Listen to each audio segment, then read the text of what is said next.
This is the Book Deal Podcast, where you will discover the inspiring stories behind your favourite books. We interview seasoned and debut authors, as well as publishing industry professionals, to bring you the best tips and advice on how to get that elusive book deal. So no matter what stage of writing you're at, we've got you covered. I'm Tina Strachan. I'm Madeline Cleary. And I'm Natasha Rye. And join us as we pull back the curtain of published authors, one deal at a time.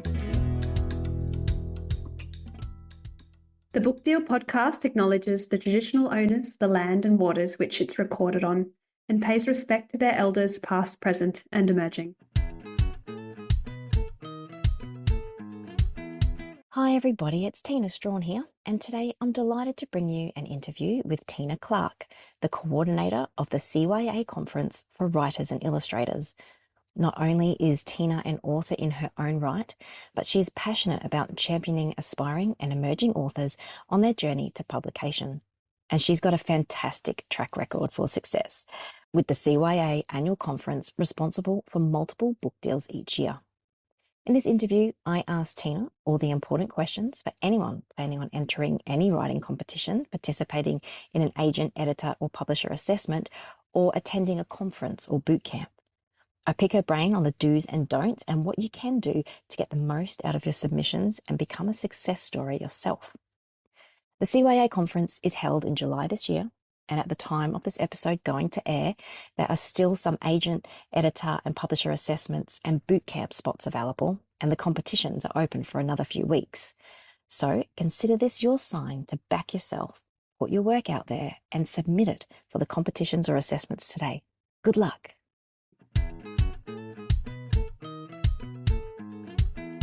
Tina Clark, it's so great to have you here today on the Book Deal Podcast.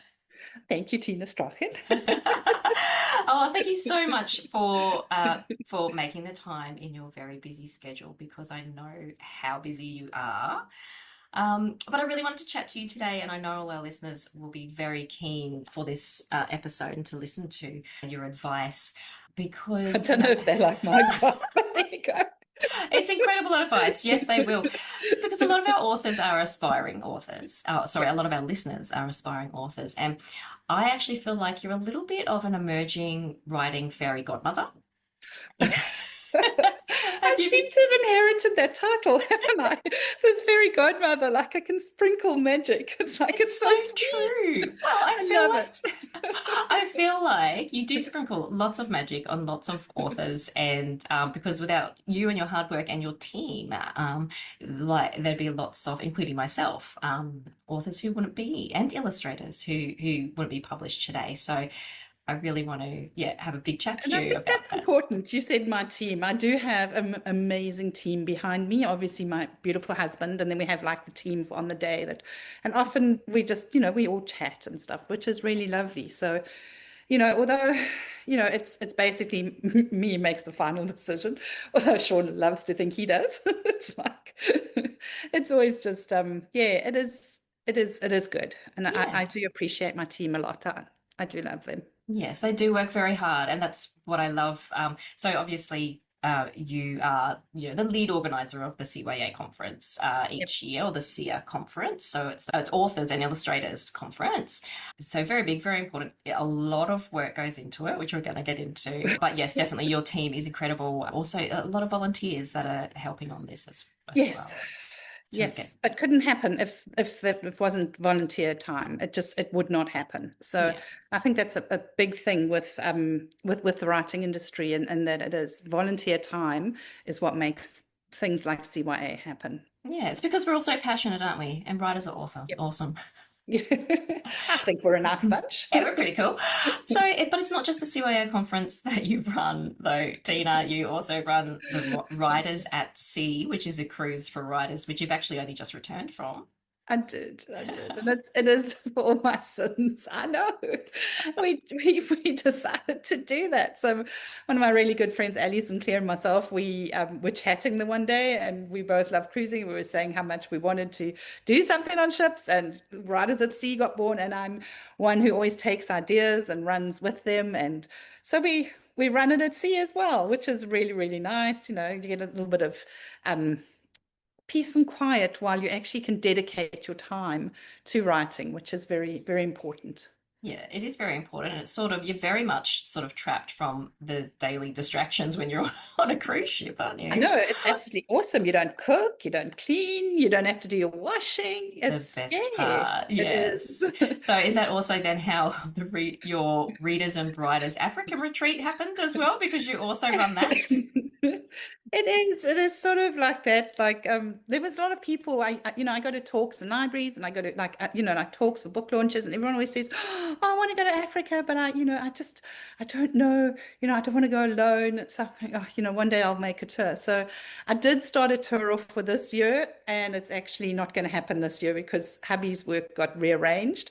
So now it'll be next year. So it'll be the same time, September, October next year, but we will hopefully be able to do that next year. And it's a readers and writers for that one. So just just showing readers and writers a little bit of home Africa, as well as if they're in such an amazing place, they can write.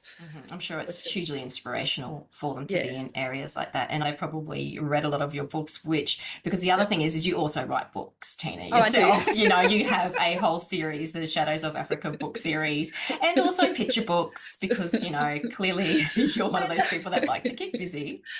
No, but it's funny because I actually was published before I started the CYA conference. So we were a Yahoo group, and we sort of we were all talking, and these other two beautiful ladies, Sharon Norris and Di Bates, they came up with the idea.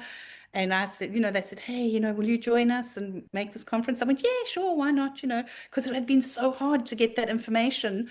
You're talking 2004, 2005. So so my first book came out in 2005. So so that sort of time frame, and it was very different to what it is now. So and then the three of us took it on, and both of them got sick, and I was left holding the baby. So so I decided, well, Sean and I decided that yes, I would continue with this baby because I'd put so much work into it, and we just and I would not have imagined in my 30s that 25, however many years later we are. So I think to see is 21 this year, 21 years later. Yes, because it was the 20th anniversary celebration. Yeah, so 21 years this year. So hey, we get the key to the door. Oh yeah, absolutely.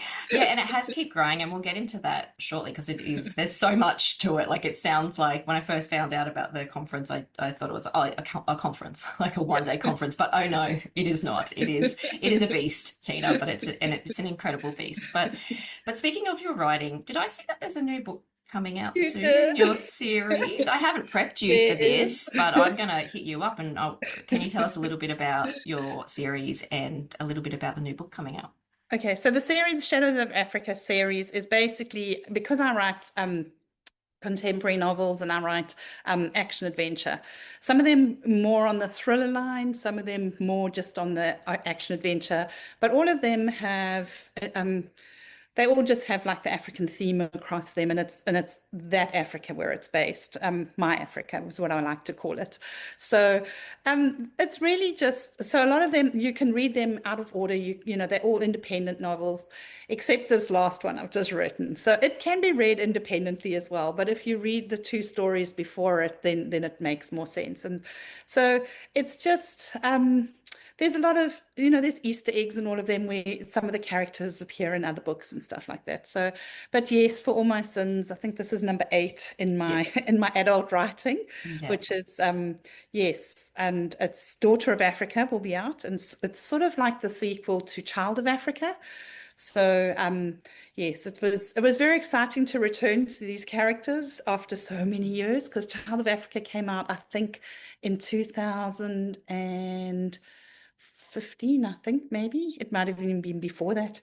So yeah, to return to that world and immerse myself back into that that story was quite an interesting, when I started it, I went, oh, it'll be easy to just return, but I had to totally reread the other book and just find where my head was at that time. So Yeah, yes, that's difficult, but that is fun to go back to a world, because it is sad when you leave those worlds when you as leave well. it, yes, and when you leave the characters, and to go back to them and be able to carry on their story was quite incredible, and it was something which I hadn't really thought I would ever be very open to, but then when I did it, it was like it was really, really lovely, and I loved going back to those characters. I absolutely loved it.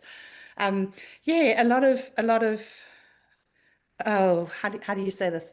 Nostalgia, I guess, when you go back into that world again, and open that door. And it's amazing as a writer what your mind actually still remembers. And yeah, and it's also amazing that by then I had learned to keep my characters and my timelines and my characters all in a spreadsheet. So it was easy to return to that world. So writers Love always that. do that. Keep your timeline, keep your character, everything from your books. Put it in, I call them a Z file, which means they're over with and they go to the bottom of the list on my, and I call it a Z file. So yeah, keep those Z files, because you never know when you're going to actually need them. Yeah, it's so true. And the thought of probably going back and having to remap that and work into it, because you do forget, even at the time of writing, like I'm doing edits on something at the moment, you forget what you plotted before or after so quickly, but you know that there was a thought process, and probably a deep thought process, that went into all of that. So keeping notes is really important. I love your Excel spreadsheet. It's widely known that I do love the math of storytelling, because it's a thing. It's a big thing. It's a thing. It's a thing. You don't have to you don't have to use Excel, but that's, that's what Notebooks. I just have, I'm terrible with notebooks. I've got a whole shelf of notebooks, and I keep going, I really should just, scan these and then get rid of them. But I go, if I scan them, I'm never going to be able to find the stuff quickly. Yes. So yes, I see what you mean. Sorry, I'm just thinking, because I'm the same too. I have so many notebooks, but I also forget which one's in what. And anyway, notebooks are I great. went through and wrote on the front of them what's in each of them, so it makes it a little bit easier. But then I've got like CYA like in 2 years in a row in the same notebook, so it's like Yeah, spreadsheets. Let's just say spreadsheets are the way to go. Spreadsheets are so much easier. Oh, well, I can tell you're very passionate, obviously, about your homeland and your books, and clearly, with all of this effort and work that you put in, and you're super busy, you have a true passion for helping and inspiring emerging authors and aspiring and illustrators as well. So can you give me a little bit of a background on that? Like, with the CYA conference and all these other retreats and everything that you're doing to help, what is it that really pushes you to keep doing this? What fires me up to do this, I think, is because I want everything in one place. I remember how hard it was to get published with that first book. It was just so hard. And then, so I want all the information, all the contacts, everything in one place. I want to make it as easy as it is for people to get to it and not be ripped off. Because the whole way through this whole process, all these years, I keep seeing authors being ripped off. And I just hate that there are predators who prey on author and illustrators' dreams and just take their money and just give them crap. Sorry, I probably shouldn't swear. You can swear. That's okay. But yeah, it's just, and I just hate that. So I think just being able to at least try and minimize that a little bit has always been what I have been about. And I just think, I had this passion for so many years, and I wrote for so many years, and just finding that path that you need, and realizing that every path is different, is just why I keep doing it. And then, there's that little bit in me, which every time we have a book baby from CYA, I go, a little bit of me is in that. And even if I'm not publishing that year, I see all these beautiful books which got published that wouldn't have happened. And I go, I'm doing the right thing. I'm doing the right thing. So that's kind of the passion. I don't know. I've just got this thing that you always have to make, you have to leave someplace better than when you leave it than when you got there. And I hope that when I do get to leave the publishing world, that it is a better place for me being in it. Yeah, absolutely is, Tina. I think you can be comfortable in that. Yeah, and the book baby thing. Oh my gosh, you are, like we said, the fairy godmother of many, many books, and that's what we Yeah. love about the actual conference as well, and all the other resources where you share those book babies. And what we mean by book babies is people who got published as a direct result of some form of or outcome from the CYA conference. And Yep. as we'll get into, there's sort of many ways that that you can be involved in the conference. Like we were saying before, it's grown hugely. It's multiple days, it's online, it's in person, Yes. hybrid in person as well. There's a networking event. Outside of that, there's also boot camps, there's Yes. the competition, and there's editor and agent and publisher assessment. So we will get into all of that because I really agree with what you were saying. And it's such a great thing that you wanted to just make sure that all this information was in the one spot, because it still happens now. It's new authors or emerging writers, even those who've just signed contracts. There's so many questions that people have. And it's a very unique industry for anyone who's listening, who's thinking of pitching or getting to a point where they wonder, how do I even go about getting published? I think this conference is a fantastic way to start. And again, when I say conference, there's multiple various ways. That isn't just sitting there on the day. So can you give us I'd like to go into the boot camps and everything in a bit, so you can share the information on how people can be really successful in them and get the most out of them. Can you just give us a broad, just for the 2026 CYA conference for this year, can you just give us the overview of it and some of the logistics and everything?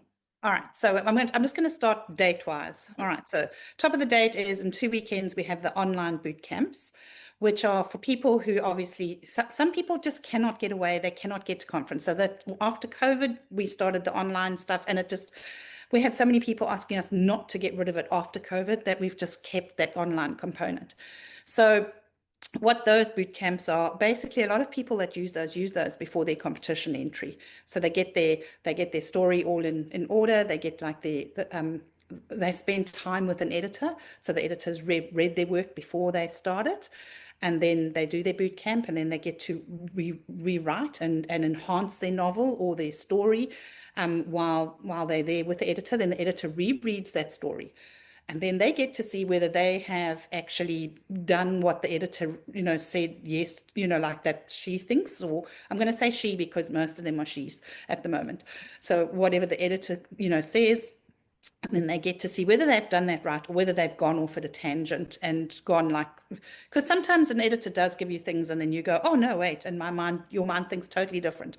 Mm-hmm. That same editor might look at it and go, that's not what I sort of suggested, but this is okay. Or they might go, this really doesn't work with your story anymore. What were you doing? So it's sort of like that honest feedback from an editor that really you get, and you get that one-on-one with an editor.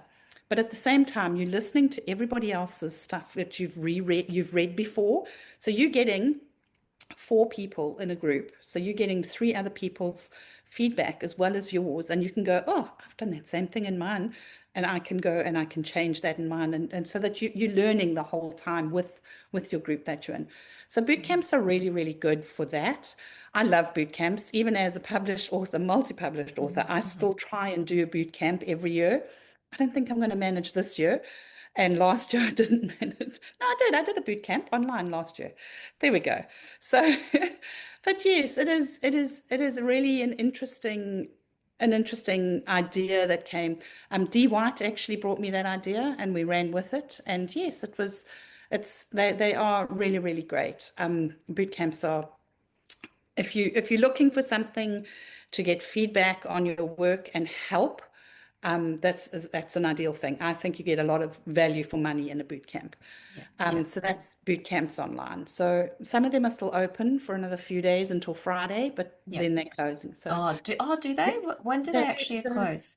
This Friday they close. So so that's online.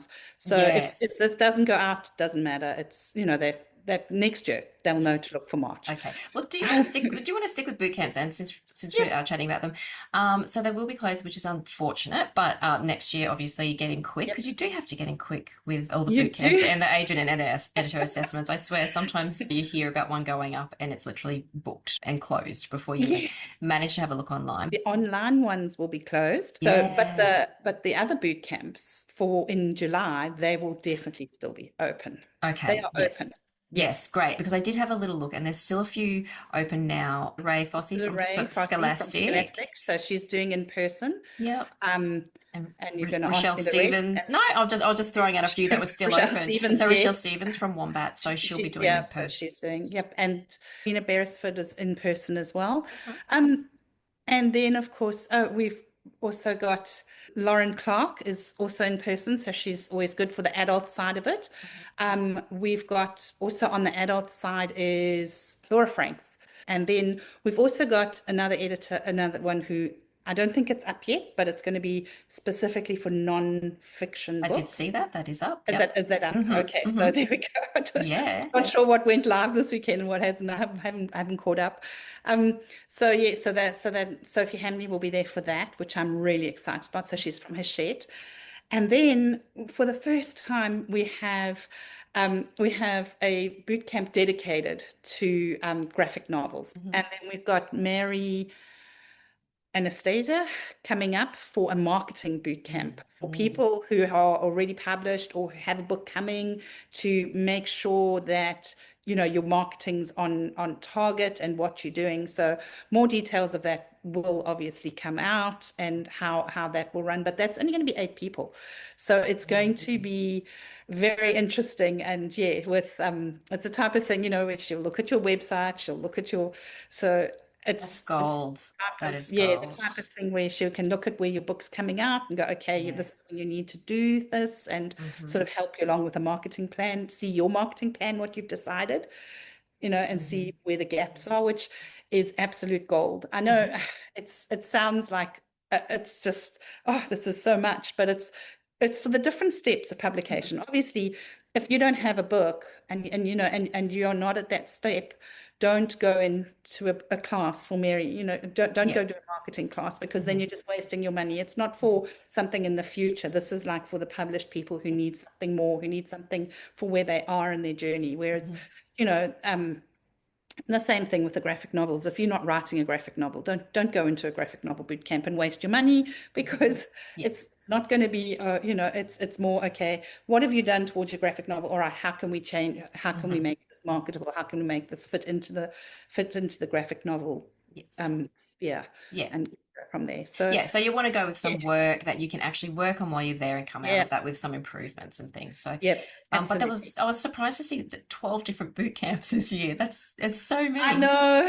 But it's great. It's a bit ambitious. It is ambitious, but often people, if there's not enough in a boot camp, we will merge 2 people's boot camps into one. Unfortunately, logistics mean that has to be done sometimes. But yes, we've tried to sort of like that was one of the things which came out of last year, was people were going, we want more boot camps. So we've sort of provided more boot camps. Supply and demand. So you're responding to that. So so they're generally small groups, about 4, except for the marketing one. There's 4 people per group. Yep. That's great. There's 8 people per boot camp. And then, but you work as a 4 in a 4 group. Yep. And I've seen the schedule. I haven't done a boot camp myself, but I see the schedule. It really is, when they say boot camp, like, come with your joggers on, because and your sweatband and your big bottle of water and probably some, energy, drinks or something. Some Red Frogs will do. Because it is a full day. It's a lot, but you're spending a full day with an editor or an agent or a publisher, and these are that time alone is invaluable. The networking is valuable. So valuable. Yeah. And you never know who's in your group with you as well. There's a lot of editors who are also writers who also do boot camps. So you get to, meet other people, and there's a lot of publishers out there as well who sort of, so and you never know who's going to be in your boot camp with you either. It's kind of like when you sit down at conference, you never know who you're sitting next to. That's exactly right. That's exactly right. Yeah, so they're super important. So yes, so have a look. They'll still be open online, and hopefully still some spaces by the time this goes to air.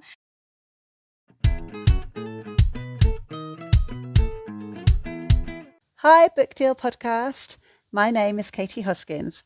My debut novel, When the Party's Over, published by Pan Macmillan Australia, is out on the 31st of March.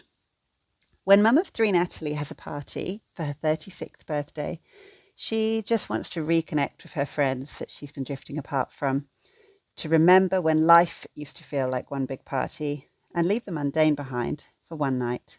But now she'd do anything to have mundane back. The day after the party, she finds 18-month-old Toby clutching an unmistakable colourful tablet with a quarter missing, and her life quickly unravels into chaos. Even once Toby recovers and returns home, the fallout is really just beginning for Natalie and for her two best friends, whose lives have also been upturned by the night of the party. When the truths about what happened that night are all revealed, will any of their friendships survive? I'm really excited to share this book with you all. It's been about 6 years from first draft to publication, so I really hope you enjoy it. Now, can we chat a little bit about the competition? The competition is the next thing coming up. Yes. Yes. So that goes on the 12th of April. Mm-hmm. So I hope this goes to air before that. It will. Yes, I'm going to get it to air. So look, it'll be tight. There's a few weeks to go, but I'm sure there's still some people who are like me and leave it to the last minute. So just to make sure that you edit and edit and edit and edit to the point where you can't edit anymore, and send it at that last minute. Mm-hmm. And very guilty of doing that myself with competitions when I was entering them. Absolutely. Yeah. Even now, if I enter one, I still sort of stall. And I think that's natural. It's, you want to put your best foot forward. So it's very natural. So the competitions, they are open from picture books all the way through to adults, adult writing. The under 18s are free to enter. So that we started during COVID, and we've just kept it as under 18s to grow the hatchlings through. We do have a couple of hatchlings who have grown through from the competitions, and now, they have actually become adults, and they have continued into the adult world, which is just amazing to see. And, when we see their successes, it's like extra special because we've known them for so many years, well, behind the scenes known them sort of thing for so many years, which is really, really awesome. But so under 18s are free, but everybody else, sorry, you have to actually pay. So I think it's actually not that much to get the feedback. It's extremely reasonable, Tina, I have to say. And it's extremely reasonable entry fee. And like you said, to get the feedback. If anyone's listened to this podcast before and heard my own publication story, like that is literally what I did. I was someone who was just writing. I never shared my information with anyone. I was tinkering around with a manuscript, and I just thought, what do I do with it now? And then I stumbled across the CYA conference and the competition, and thought, the beauty of it was that you get the feedback from the judges, which you don't get for many other competitions, or when you submit in the industry, you just don't get that feedback. And I thought that's valuable. I'll get that information, and that'll tell me whether I should just give up or like keep going. And anyway, the long story short is I ended up winning and meeting a publisher, and that's how I got published in the end. So very valuable, very valuable. Another one of your book babies.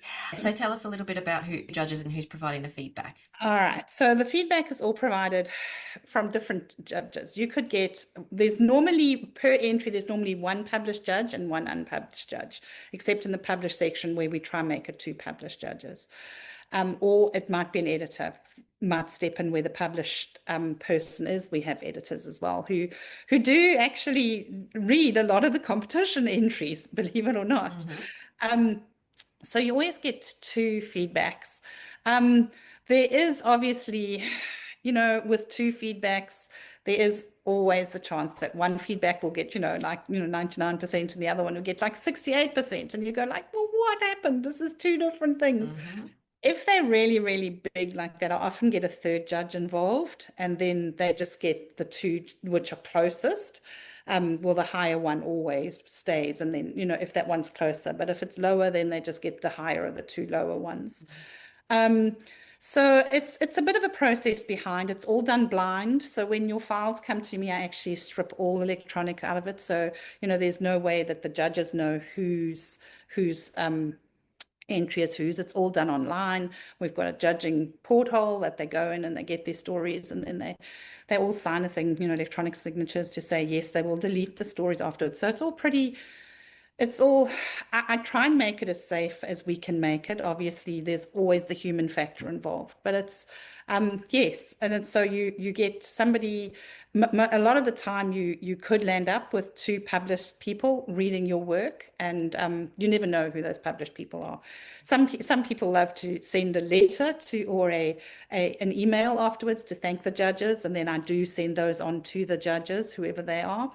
I normally then just strip the email out of that as well, except if it goes to a like if it's a one for the person who has come first, second, or third, because the editor already has the email, so it doesn't matter. But if it's just a normal one, it's again that whole protecting the writer, basically, is what it's all about. So so the competitions are actually really, really valuable for that feedback. And yes, we do, the sheets do change now and again, if we find something like pictures, we added that in a few years ago, that I think it's like 2 years now that the pitch has been there, maybe 3, that you have to, because we found that people were really stumbling on that, that they don't know how to pitch their book in like one sentence. So, always trying to be dynamic and change for what the market is doing, the trade market is doing.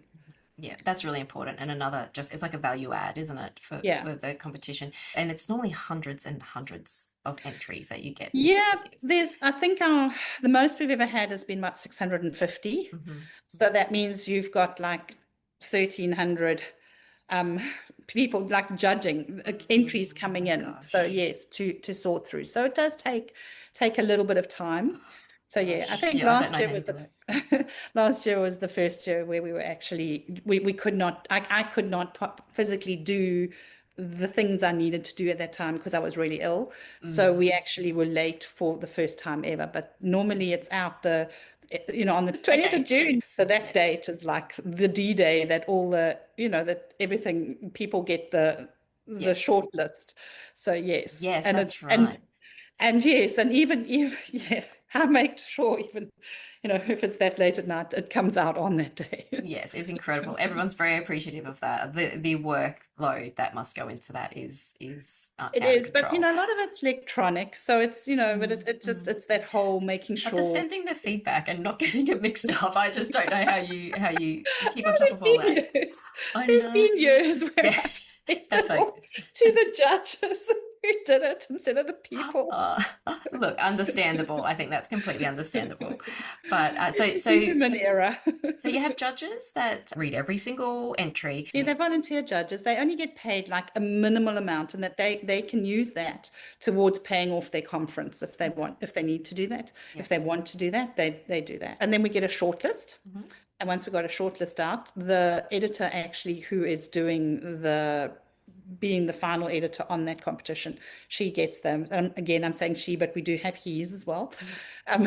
They get it, use the right thing, they get it, and then they make the final decision. We don't have anything to do with that at all. We just do all the pre-judging and whittle it all down to what comes out, and then they do that, which is incredible. It really is amazing that it's a publisher or an editor that's making that final decision as well, and they're reading it. So if you make that shortlist, then that's getting in front of an actual publisher anyway, which is a real publisher, a real live one, because we all know how hard it is to get our work in front of them. So can you tell us about the prize if you do win?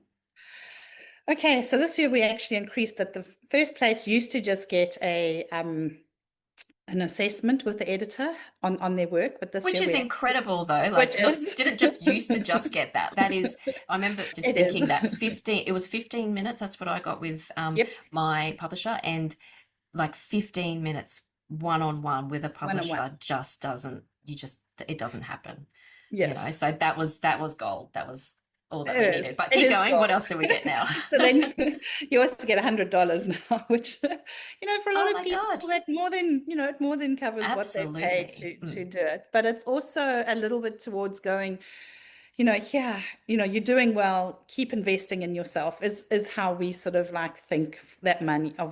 It's like, it really is. And writing it is a really personal thing. So you do need to invest in yourself to always be making yourself better and better. And I think any author who tells you, oh no, I don't attend conferences and I don't do this anymore, is just, they're just cutting off their own nose, because you do need to be dynamic. You do need to be keeping up with trends. You do need to be learning and improving yourself. Otherwise, you're going to get bored and you're not going to want to write. Yeah. So, And the networking part of it as well is Yep. incredible. Like lots of industries and lots of jobs, you do continually learn Yep. and yeah, Yep. So think of conferences like this as professional development, because that's absolutely. what it is. Yep. Yep. Mhm. Absolutely. And Obviously, second and oh, third get 60 and 40. So yes, but also still the publisher has read your work. It's incredible. Yes, the And they give publisher some has read feedback your too, work. don't they? Do they give feedback on something like that too? Sometimes they do. Some publishers do give feedback, and they go, oh, I love the story or whatever. Some publishers do, some publishers don't. It depends on the final judge whether they do or whether they don't. That's up to them. I can bring the opportunity. I can't actually force an editor to spend more time giving more feedback. It's that's kind of how much they personally put into it is really. Yes, because they're also very busy as well, as we know very well. Yeah. Now, what are your top tips for entering the competition, though, Tina? I know there's some do's and some don'ts. Read the guidelines. Read the guidelines. Look at the frequently asked questions, because a lot of the questions which come through to me, they're in the frequently asked. But above all, just read those guidelines, because I see amazing stories throwing away 1 point, and it makes the difference between them getting into that shortlist and not getting into shortlist. And it's so heartbreaking. It's like, look at this amazing story, and it's like, it gets like 100% from the judges, and then they fall down in admin. And the whole thing with that admin thing is because when you read a submission to a publisher and you go onto their submission page and they give you guidelines, and if you don't listen to it, they have interns who are starting, and the interns are looking at that slush pile, or as Luna Sue loves to call it, the treasure trove. They're looking through that, and if you haven't just followed their guidelines, they just reject, because the whole thing is, can you follow the rules? Can we work with you? If we give you something that we require of you, are you going to do it, or are you going to give us trouble? And the last thing any publisher needs is an author giving them trouble, because you will be dropped so quickly. It's like hot potato. Yeah, it's kind of like a job interview. Like just do what they're asking of you. And I think, do you still have a video online? I think that you actually run through everything that you have to do. And I watched that when a couple of years ago when I entered, and I just wrote the notes down of what you were saying, it honestly, it's so simple. I'm going to give a little tip here, because this is the thing that has irritated me for the last couple of years. People don't change their header and their footer to match the same font.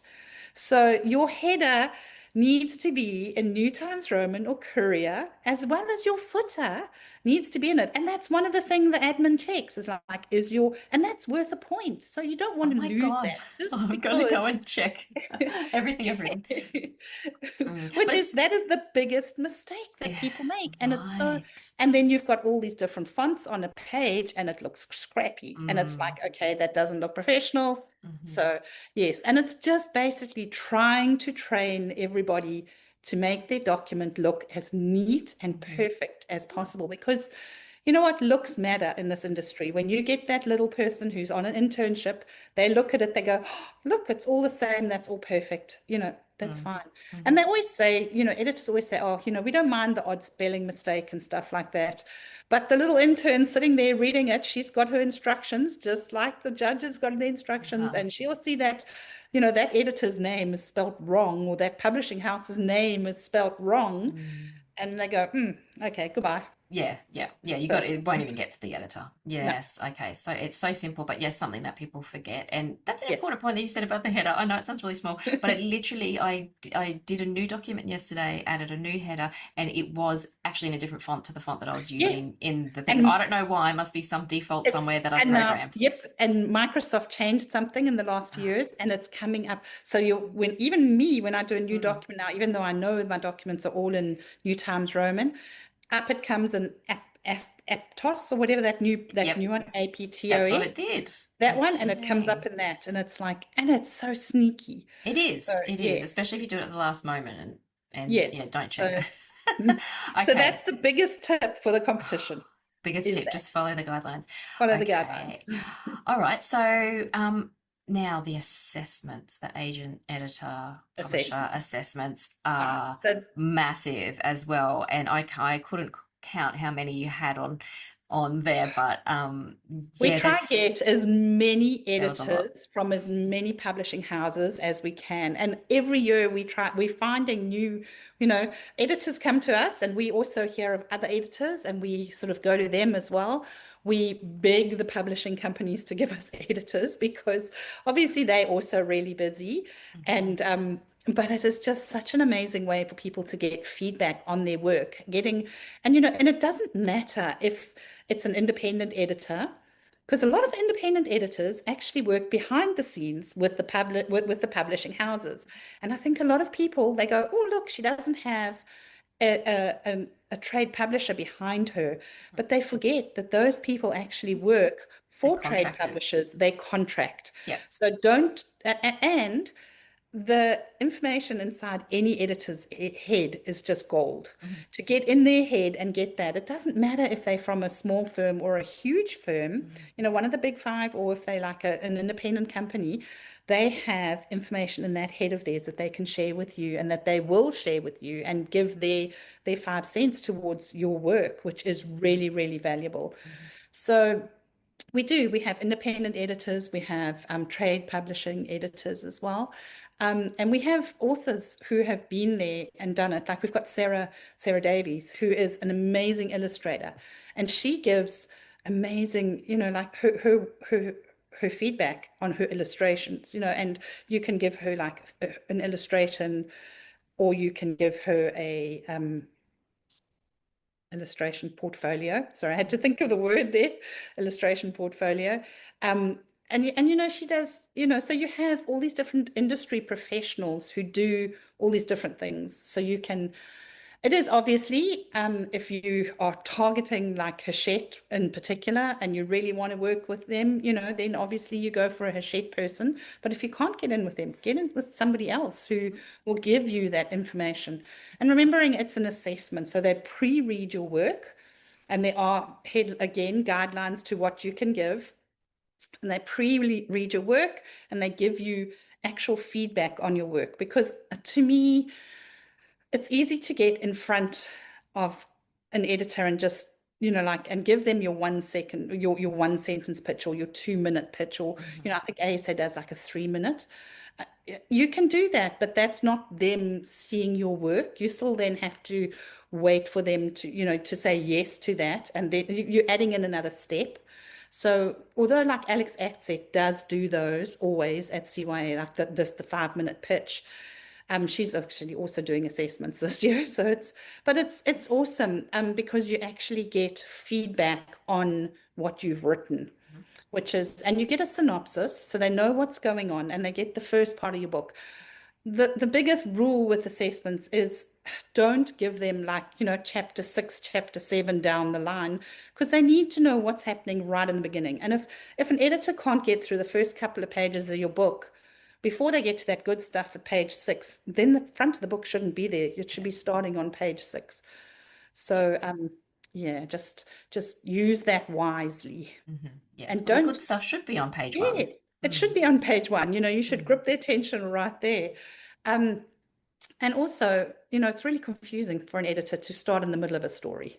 So give them the beginning of the story. If we notice it when we're going through it, we will actually normally contact the person and say, no, give me the first 3 pages, the first 3 chapters, or, whatever it is that fits into that work that they are needed. Yeah, because that's what they'll read if you submit it to them. That's what they will read Absolutely. from the beginning, and they may not even make it to page 6 if the good stuff isn't there, or chapter 6 or whatever it is. Yep. So synopsis, pitch, synopsis. Again, that pitch came into it. Pitch, synopsis, and absolutely. And they're so invaluable. They are like gold when it's so hard to get in front of a publisher normally, and so many publishing houses are closed a lot of the time, which is fair enough because they're just getting so many people submit to them. I find these assessments are huge. Like you are, you can pay for an shortcut. assessment. You can shortcut that slush pile. Oh, yes. Treasure trove.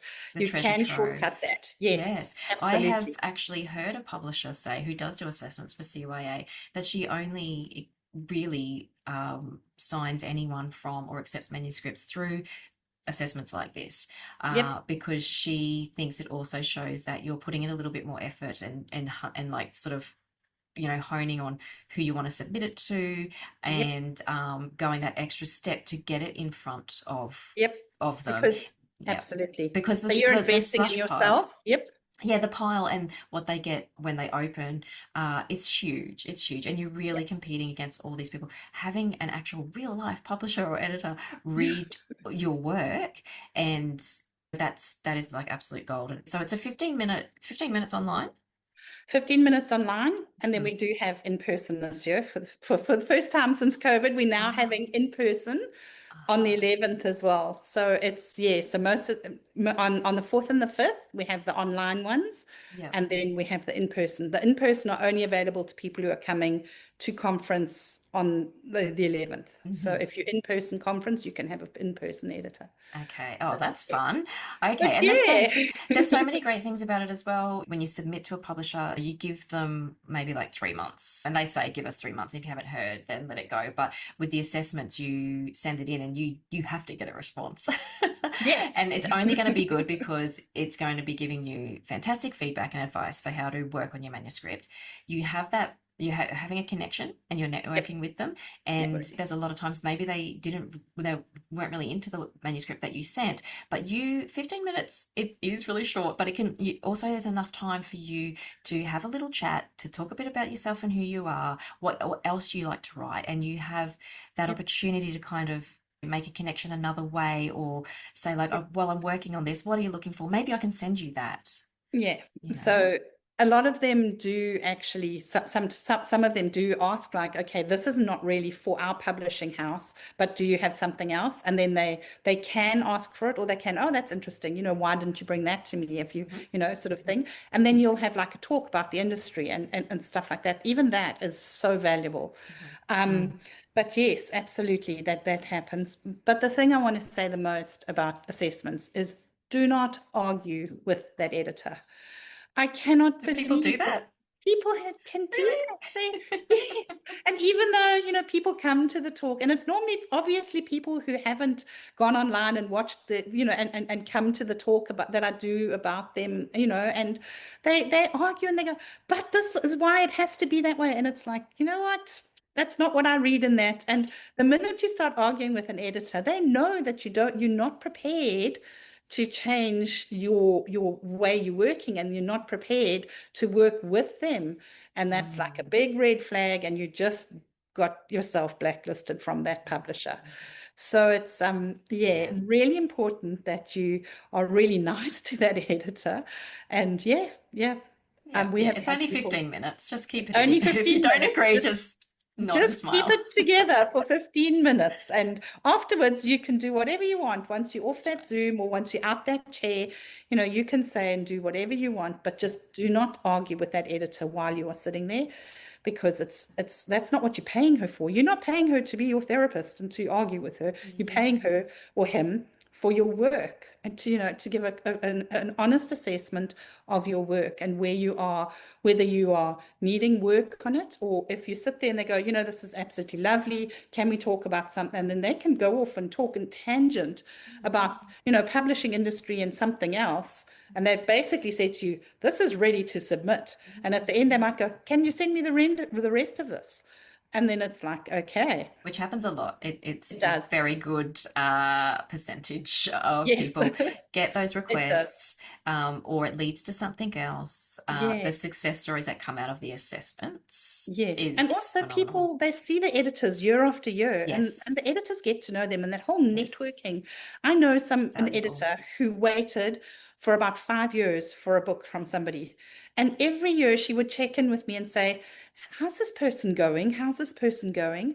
And I would go, she's still having family problems. She's still, she hasn't got to write this. 5 years she waited. Wow. And then she got it. She loved it. But then she asked her, can you work on something else? Like, have you got something else?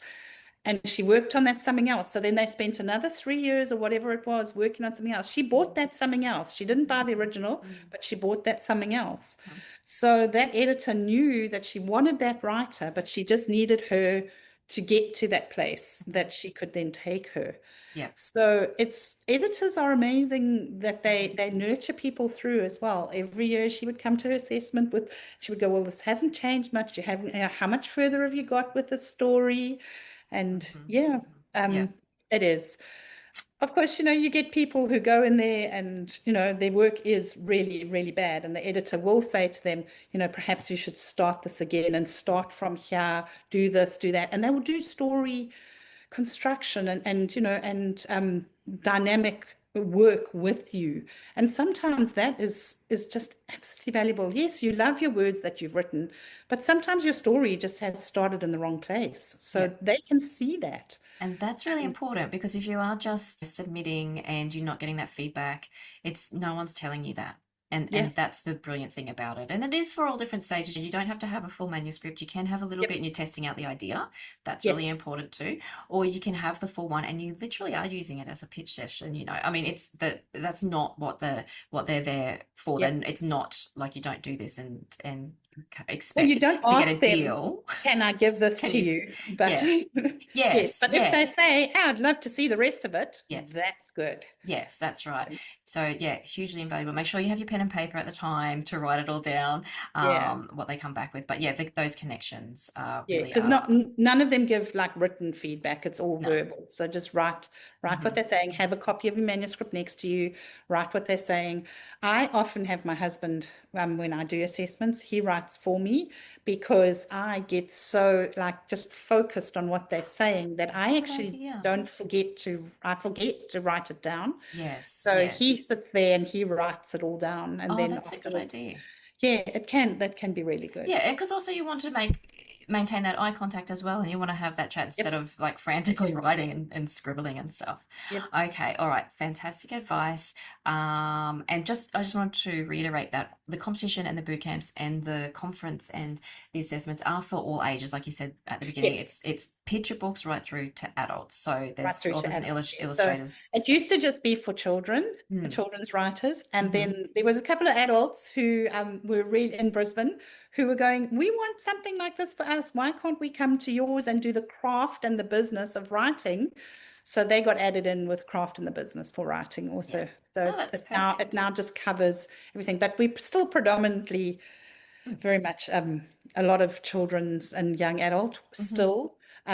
The adult side is not as big. I wish it would get bigger, but it's slowly growing. And a lot of the information is transferable. Like basically everything that we spoke about then, about how to pitch and all that sort of thing is transferable no matter what you're writing. And even when you get to the conference and you do a session, the sessions are all based, obviously not like the picture book. Picture book is on picture books, which isn't in the program yet. But picture books is on picture books. But the person who writes picture books also writes series. So she might also say something about series, and she also writes adult. So she might then say something about adult writing as well. So the presenters all know that their range is extremely large. So and they are presenting to people who write children's books and adult books. And so, yes, they're very aware of that, and they try and cover all bases Yeah. on that. Yeah, no, that's fantastic. And so the assessments are still open. There's some that have closed because, like I said, sometimes you just have to get in super quick for some of them. But I did Yes. just have a little look. They are still open for, I believe, a couple more weeks once this goes to air. There was still some of the publishers and editors. We had Parenti Presses on there, Hardy Grant, Walker Books, Larrikin, Penguin, Simon Schuster, Affirm, and there's agents and editors up there. Alex Adset's up there, and Curtis Brown's Tara up Wynn from there. Curtis Brown. Yes, so lots. So get on, have a little look. It's hard to choose just one, I think. Yes, But the absolutely. one other point that actually that's reminded me, one other point that I wanted to make about choosing just one, and look, it does cost money, and some people can't afford to do this, but sometimes if you send the same manuscript to multiple assessments, it's very interesting and surprising the feedback that you get and comparing them, and Yes. because some can be really on one end of the spectrum and the other way. But I think it's a really important lesson in that's the exact same thing when you're pitching. It's the exact same thing with your readers. Some people are going to love it, some people aren't. And you know, when you pitch and say you get a no or it's rejected, it's not necessarily because it's no good, it's just it didn't appeal to that person. So, Well, it happens when you're published as well. So when you're published, your book is out there, you can get 5-star reviews from everybody, and all of a sudden you get a 1-star review. And it's like, okay, well, why didn't that person like my book? And then you go to look at the 1-star review, and it's, I couldn't get this book in my area. And they've given the author a 1-star review. And it's like, that's not my fault. That's distribution. That's, you know, the world rights haven't sold or whatever. But you yeah. still get that 1-star review. Or you get a 2-star review saying, oh, you know, I saw she was female and I don't read female authors. So you just never know. You can't please the whole world. But when you get an editor who loves your work, they will be your champion, and they champion that book from beginning to end. And that's what you need. And you only need one editor to love your work. And it can land on that right desk at the right time. It's putting yourself out there, isn't it? Yep. So, okay, just quickly, let's touch on the actual conference day. 11th of July. 11th of July. It's in person, but you can also tune in online, can't you? You can. So online, what will happen is you will be in one Zoom session, and then you'll be able to just jump between. So you'll be able to go, there will be a person controlling it. So if you want to be in the session A or session B, depending on your room, they will just push you into that room. Then if you don't want to be in that room anymore and you go, no, this isn't really for me, I want to go back, you just leave the room, you come back into the middle, and then they will push you across into the other one. So you're not actually tied into doing like the sessions if you're not enjoying it. And you don't even have to ask them, sorry, can I be excused? Yes. Okay.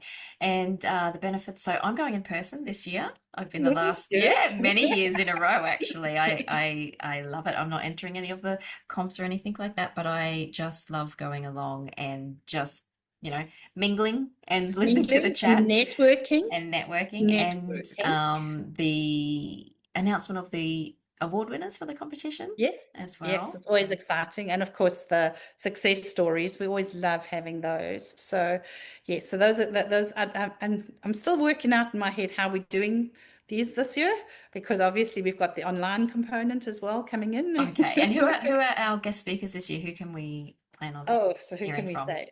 Oh, so are you allowed to say?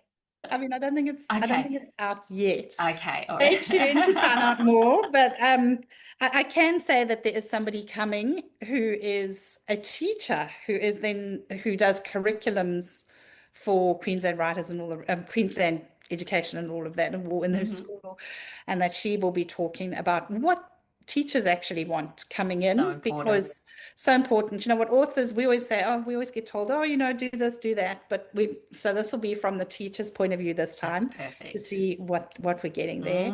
We do have somebody coming who does marketing on if you're self-published, or if you are published and you just don't feel like you're getting enough airtime and stuff. Basically how you know when your book is ready. And if you want to, you know, for whichever path you want to go. So if you're deciding to go on the on the traditional path, or if you're deciding to go on the self-publishing path, how you know it's ready, and then what you do with it. So we have that. That's important. We have a non-fiction writer coming in to talk, and he's going to be brilliant, actually. So, there we go. I'm giving he. I know. I'm coming up with people in my head that I'm assuming. Yes, okay. So he's going to be brilliant because he actually puts photography with some of his stuff. Some of the stuff that he doesn't. But all the way through educational as well as through trade. So it's the spectrum, which is really, really interesting, and finding where non-fiction can fit, and because non-fiction is one of those funny areas which is often neglected by authors, and so yes, I'm really excited for that one. We have a change in our publisher panel. So normally at the end of the day, we just have all our trade publishers there. So this year we have a panel which will be on alternate ways for publication. So with lots of people now looking at self-publishing. So different companies which are doing different things and how to still avoid the vanity publishers who take your money and don't do anything, and who are saying, we will do this, we will do this, we will do this for you, and you give them so many thousands of dollars and they do none of that. So there's a lot of companies which have sprung up who are quite reputable now, who will help you to take an alternate path. Yep. And who will then do that work with you, and you work and like a co-companion. Some of them are calling themselves co-companion. So we've got a panel on that, which is going to be amazing. Well, I think it's going to be amazing. I think it's a very needed resource. And then of course we've got our trade publishers who are talking about, what's the trend now, what they expect to see in trade happening. We've got another person who's coming to speak about how you can in all the way from picture books all the way through to adult books, how you can look bullying, how you can control and give ways in which to enable a child or an adult to learn a way to actually cope with what's going on. So I think that's something which is really needed, because a lot of us touch on these subjects in books, but we don't give a coping mechanism with it. So to have being given a coping mechanism is a really a good thing to be able to add, value add into your book. Yeah, so like messaging in stories, but not making it come across like you're teaching someone a lesson, because no one likes that in their books. Not obvious. Yes. That's right. Yeah. Not obvious. Yes. So and how to do it in a non-didactic way. How's that sound? Yeah, which is really tricky, especially, very tricky. It is. Very tricky. Wow. Yes. So we've and obviously picture books. Yes. Picture books and series. There's something in picture books, series and yes. Oh God, there's so much. It really is a lot. There's one on editing. Perfect. Yes, editing's always valuable. I think you always pick something up every time you learn a bit about. Yes, and from picture books all the way through to adult, you always need to know how to 100%. Edit. So. Yep. Okay. Wow. I feel exhausted just chatting. There's so much there. So. Yes. So for everybody listening who may already have entered or is thinking about entering any of the competitions or the assessments, yes, this is your sign to go and do that, because it really, if you're looking for something more, you will really find it through either the bootcamp or the assessments or the competition or the conference, whether online or and just join us. And then of course we've got our networking. So our networking evening this year, it's on the rooftop. It's going to be amazing. It's going to be absolutely amazing. So up the Pullman Hotel on the roof, it's going to be absolutely awesome. And yes, I am very much looking forward to that. Yes. And, that's when you just get to mingle with everybody and, talk to everybody. Yes. And everyone's a little relaxed because, we've all found out who's won the competition. Everyone's done their assessments and they don't have to stress about that anymore. Yes. And the editors and the publishers, editors and the publishers are there too. So they are there. You can sneak in and sidle up to them and have a little chat to them. It's the perfect time to do it. They're also relaxed because they've done all their They've done working all the stuff. Yeah. Yeah. Just be nice to the boot campers are still, starting at like 8 o'clock the next morning. So don't expect them to be there like, past like 9:30. Yes, Sort of thing. yes. They do go to bed to be They need able to to go get home. up and yeah. That's exactly But right. it is. Okay, well, It Tina, is really lovely. thank you so much for sharing all of that. Anytime. It's really important and very valuable. And thank you again for all the work that you do and your team and your volunteers. Thank you, Sean, who's probably there in the background. Now, I need to ask you just one last question. What is Yes. your number one tip for aspiring authors? It can be anything. Put your bum in your chair and write your book. That is number one tip. Without a product, you're not finished. You have to have a finished book. So if it's a picture book, finish it. If it's a middle grade novel, finish it. If it's an adult novel, take the time, finish the book. That's all I can say is writing takes time. Put your bum in that chair and type, dictate, do whatever, but get your story on the page, because an editor cannot edit a blank page. I think Nora Roberts says that all the time. So yes, give Very us a true. book. People can then fix a book. You Yes. can't fix a blank page. That's right. Yes. Perfect. Wonderful. Amazing Bum advice glue. to end on. Bum Bum glue. glue. Let's end on bum glue. Love that. Thank you so much, Tina Clark. No, thank Very you for having appreciative. me. Thank you for listening to the Book Deal podcast. We're able to bring you these weekly writerly chats because of our amazing patrons. Join the TPD family by becoming a member of our Patreon community at patreon.com/The Book Deal podcast. And if you love the pod, please give us a rating or review. And don't forget to follow us on Instagram and Facebook.